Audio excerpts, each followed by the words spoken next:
Greetings, my fellow YouTubers. This is a shot of whiskey, and happy belated Veterans Day for those of you out there who are veterans or have a veteran that you feel close to. Today's article that I'm going to be reading has absolutely nothing to do with Veterans Day. I just wanted to share that because I have a great deal of respect for our vets.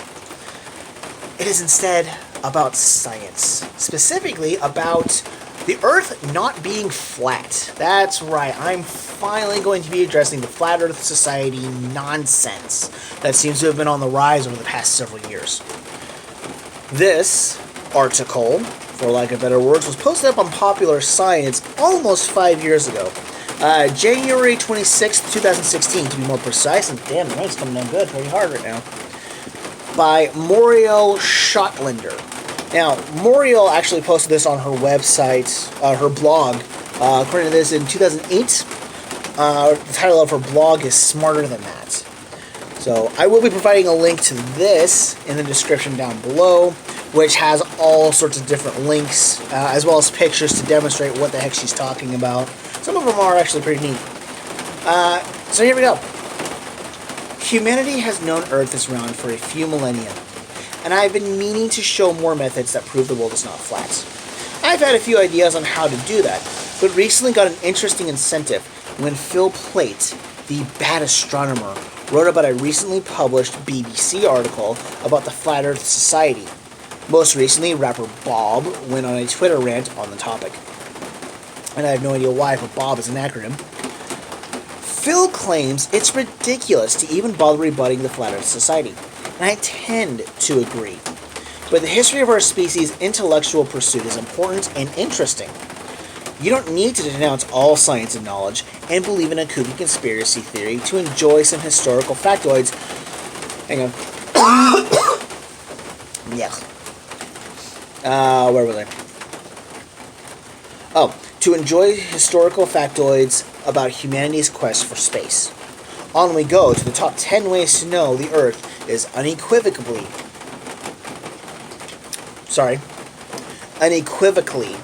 there we go, absolutely, positively, 100% not flat. Number 1, the moon. Now that humanity knows quite positively that the moon is not a piece of cheese or a playful god, the phenomena that accompany it, from its monthly cycles to lunar eclipses, are well explained. It was quite a mystery to the ancient Greeks, though, and in their...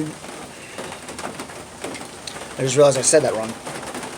It was quite a mystery to the ancient Greeks, though, and in their quest for knowledge, they come up with a few insightful observations that helped humanity figure out the shape of our planet. Aristotle, who made quite a lot of observations about the spherical nature of the Earth, noticed that during lunar eclipses, when the Earth's orbit places it directly between the Sun and the Moon, creating a shadow in the process. The shadow on the Moon's surface is round. This shadow is the planets, and it's a great clue about the spherical shape of the Earth. Since the Earth is rotating, and then there's a scene reference guide here, the consistent oval shadow is produced... Let's try that again. Since the Earth is rotating, the consistent oval shadow it produces in each and every lunar eclipse proves that the Earth is not only round, but spherical. Absolutely, utterly, beyond a shadow of a doubt, not flat. Love the use of the pun there. Number 2, ships and the horizon. If you've been next to a port lately, or just strolled on a beach and stared off vacantly to the horizon, you might have noticed a very interesting phenomenon. Approaching ships do not just appear at the horizon, like they should have if the world was flat, but rather seem to emerge from beneath the sea. Imagine an ant walking along the surface of an orange, into your field of view. If you look at the orange head on, you will see the ant's body slowly rising up from the horizon. Time to flip pages. Which, by the way, I did not staple these because of the curvature of the orange. If you would do that experiment with the ant approaching along a long road rather than a round object, the effect would change. The ant would slowly materialize into view depending on how sharp your vision is. This observation was originally made by Aristotle, who declared the Earth was round, judging from the different constellations one sees while moving away from the equator. Now, I've actually taken some of these pictures here, which you can kind of see. It's not that bad. See, I actually quite like it. Feel the view up here. What it would be like if it was actually flat right there. So, whoops. Unfortunately, that means next page. After returning from a trip to Egypt, Aristotle noted, there are stars seen in Egypt and... oh, there we go. Sorry. There are stars seen in Egypt and Cyprus, which are not seen in the northern regions. I hate it when I get tongue-tied. This phenomenon can only be explained if humans were viewing the stars from a round surface. Aristotle continued, claiming that the sphere of the Earth is of no great size, for otherwise the effect of so slight a change of place would not be quickly apparent. It's just me, or did the grammar of that seem a little weird? The farther you go from the equator, the farther the known constellations go towards the horizon to be replaced by different stars. This would not have happened if the world was flat. Exactly. That's something that I noticed once, the last time I went down to California, actually. Number 4, and I've heard this experiment done before. Shadows and sticks. If you stick a stick in the sticky ground, yes, she actually wrote it like that, it will produce a shadow. The shadow moves as time passes, which is the principle for ancient shadow clocks. If the world had been flat, then 2 sticks in different locations would produce the same shadow. But they don't. This is because the Earth is round and not flat. Eratosthenes, that's a new one to me, who lived during the 3rd century BC, used this principle to calculate the circumference of the Earth quite accurately. Oh yeah, that's who I heard about who did this. He measured in like 2 different parts of Egypt, like one in Alexandria and one further up the Nile, close to the border of modern-day Sudan. At least I think that was right. Yeah, anyways. To see this demonstrated, refer to my experiment, blah, blah, blah, blah. But yeah, you can actually do that. If you understand the distance between the 2 points and you measure it, and you actually measure the distances of the shadows and stuff like that. I know I'm not wording this quite correctly, but you can actually get a pretty decent estimation as to how big the circumference of the Earth is. So, it actually works. I did it once before in an astronomy class. That's actually where I first learned about this guy. Number 5, seeing farther from higher. Standing on a flat plateau, you look ahead toward the horizon. You strain your eyes, then take out your favorite binoculars and stare through them as far as your eyes, with the help of your binocular lenses, can see. Next, climb up the closest tree. The higher, the better. Just be careful not to drop those binoculars and break through the lenses. Then look again. Strain your eyes and stare through the binoculars out to the horizon. The higher you climb up, the farther you will see. Usually we tend to relate this to earthly obstacles, like the fact we have houses or other trees obstructing our vision of the ground. And climbing upwards, we have a clear view. But that's not the true reason. Even if you stood on a completely clear plateau with no obstacles between you and the horizon, you would see much farther from the greater height than you would on the ground. This phenomenon is caused by the curvature of the Earth as well. It would not happen if the Earth was flat. And next page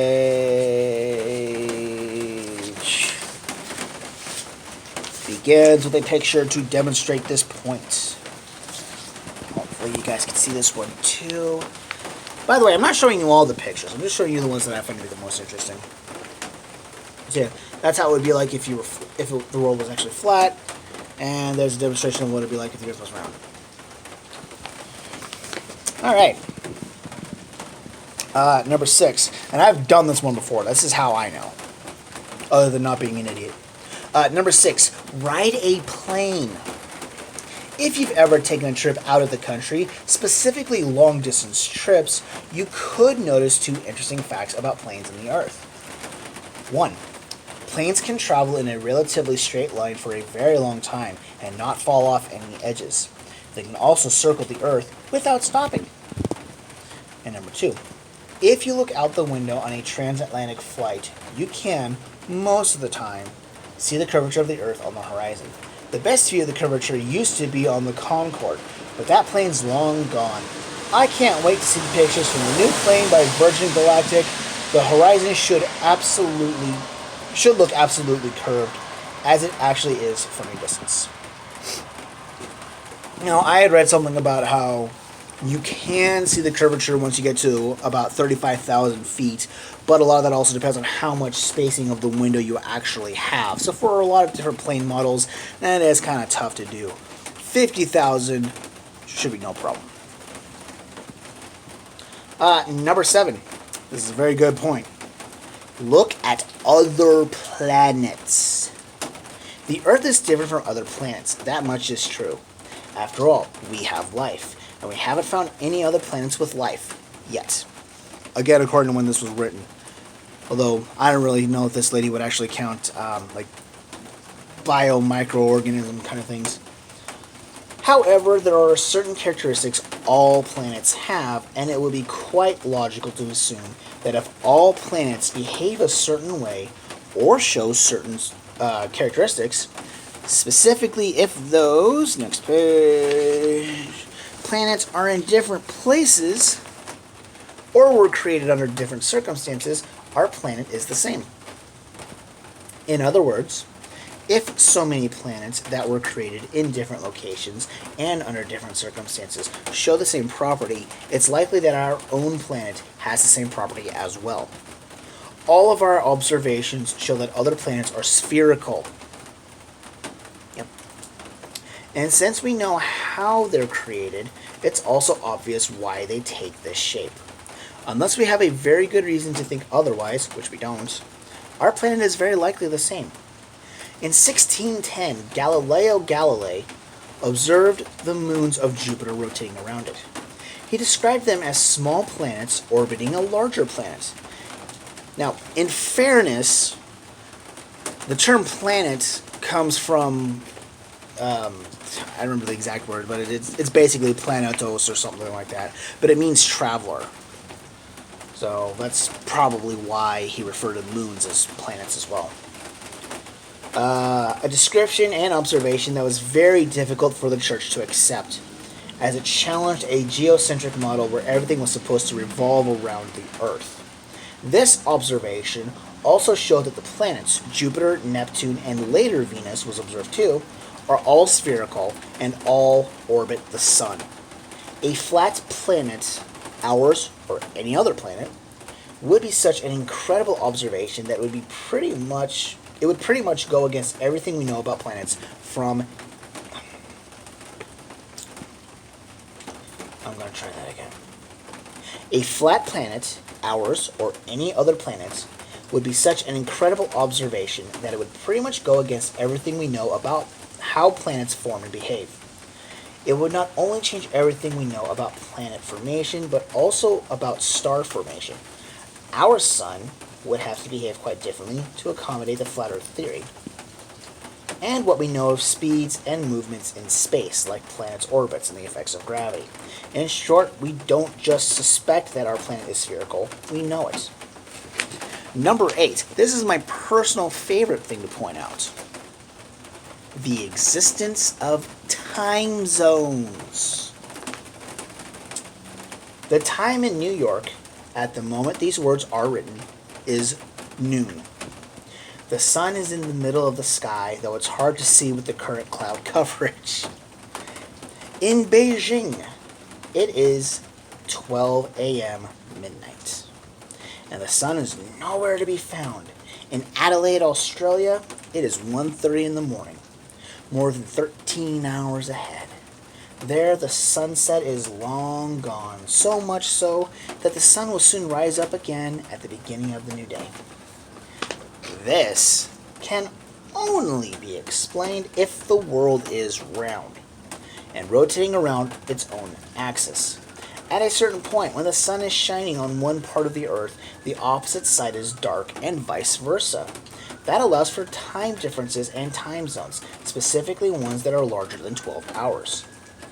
Another point concerning time zones, the Sun and Earth, if the sun was a spotlight, very directionally located so that light only shines on a specific location, and the world was flat, we would see the sun even if it didn't shine on top of us. As you can see in the drawing below, which I actually don't think I saved this one, did I? Now, let me flip over to the next page. Oh, I did. I'll show you that once I'm done with this. Similarly, if you can see the light coming out of a spotlight on a stage in the theater, even though you, the crowd, are sitting in the dark, the only way to create two distinctly separate time zones where there is complete darkness in one while there's light in the other is if the world is spherical. And here is the pages. This is the way that the Earth actually is.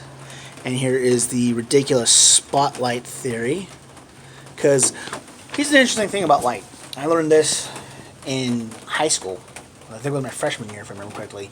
Light does just travel like this. As it travels, it spreads. And goes in all sorts of directions. So basically, if you're seeing light going in a direction, the reason you're seeing it go that way is because as it's going that way, it's also blasting in directions all around.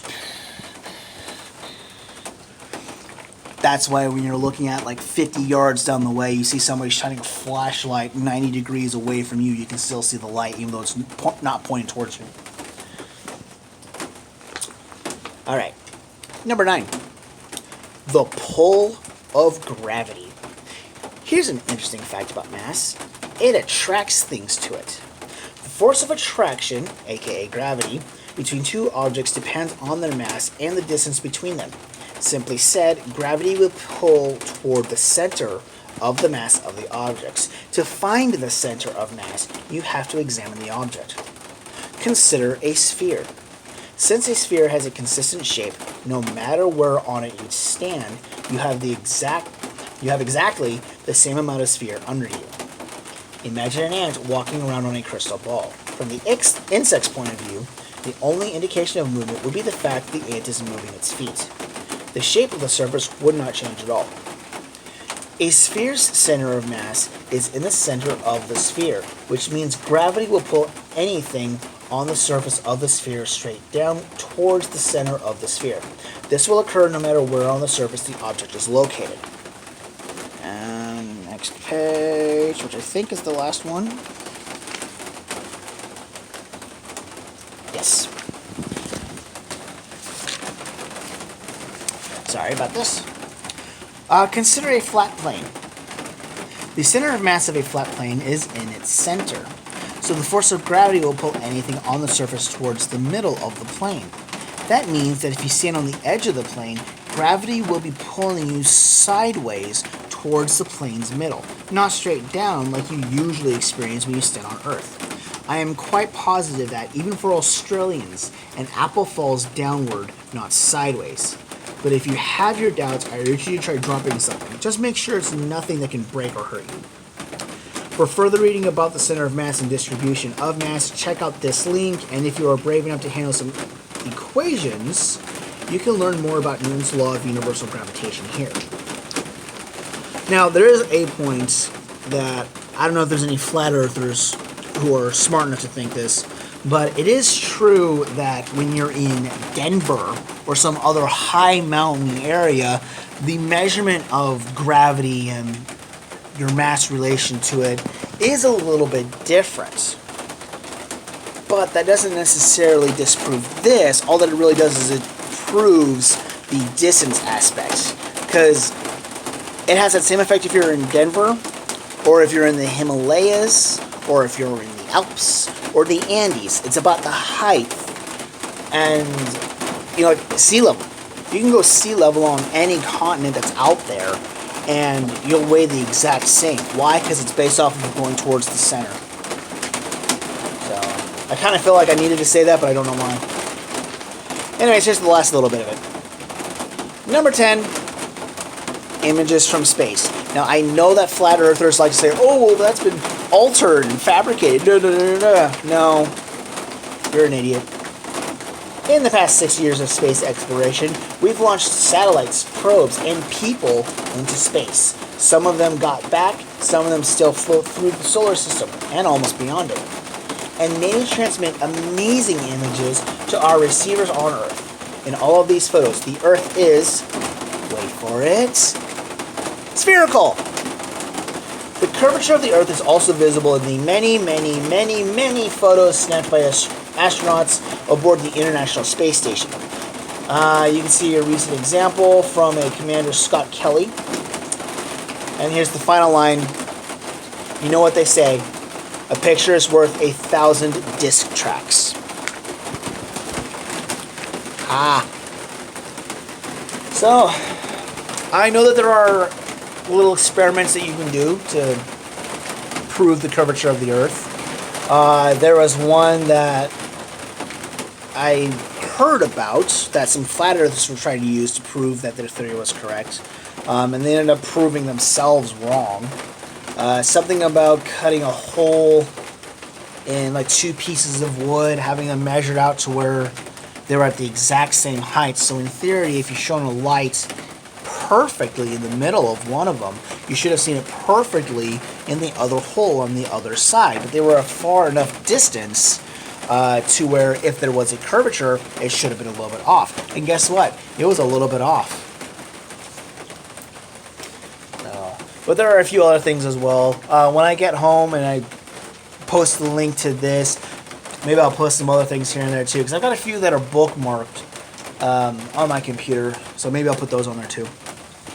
Anyways, 22 minutes almost. I'm going to go ahead and say farewell, everyone. Good night, and enjoy your weekend.